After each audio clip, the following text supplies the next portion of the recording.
Hey everyone, Ariel Adams here with theblogtoread.com. Here's a watch I really like. This is the 2010 version of the Swiss Army Victorinox Dive Master 500 Mecha. For 2010, they made the watch in this blue. This collection has been around for a few years. It's always been a great dive watch line. So it's been really, really attractive.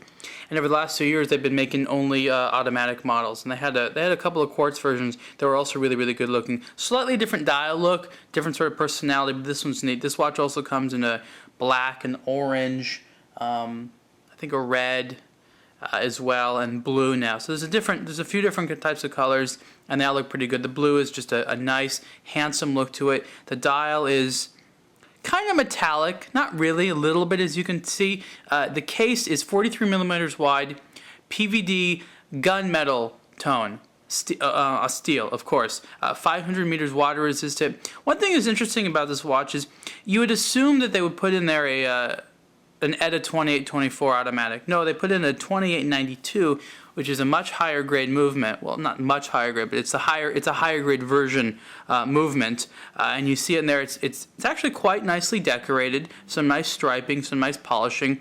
I thought they did a pretty good job actually with the decoration on the movement. It's unexpected for a Swiss Army watch. Swiss Army in the last 2 years has been, going a lot more high end with their watches, a lot more mechanical models.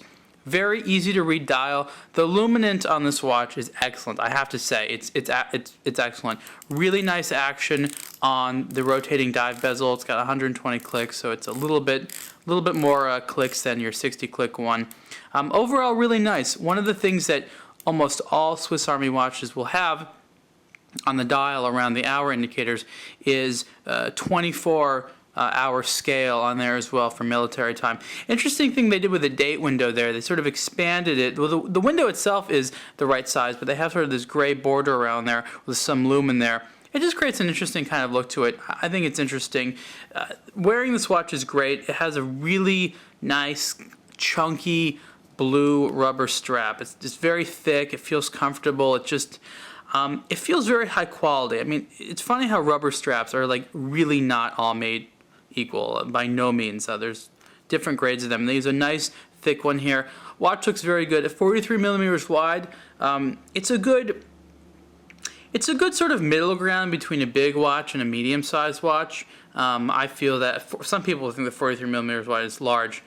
This watch wears a little bit on maybe the larger side for 43 millimeter watch. It's probably because the crown projects a lot. It's a nice big crown in there, and you can see the Swiss Army logo cut in there. And the lugs are kind of big. The gunmetal gives it a great look, especially mixed with the blue. I'm a big fan of this watch, and it's a great watch to wear. It's a good piece to have, and it gives Swiss Army a really good name. Price for this watch is $1,095. I believe there might be a few with metal bracelets. I'm not sure. They've been doing the rubber strap thing for a while, but some of the older ones do have metal bracelets as well. Again, this is a Swiss Army Victorinox Dive Master 500 Mecha, and you can see the full review at ablogtoread.com. Thanks.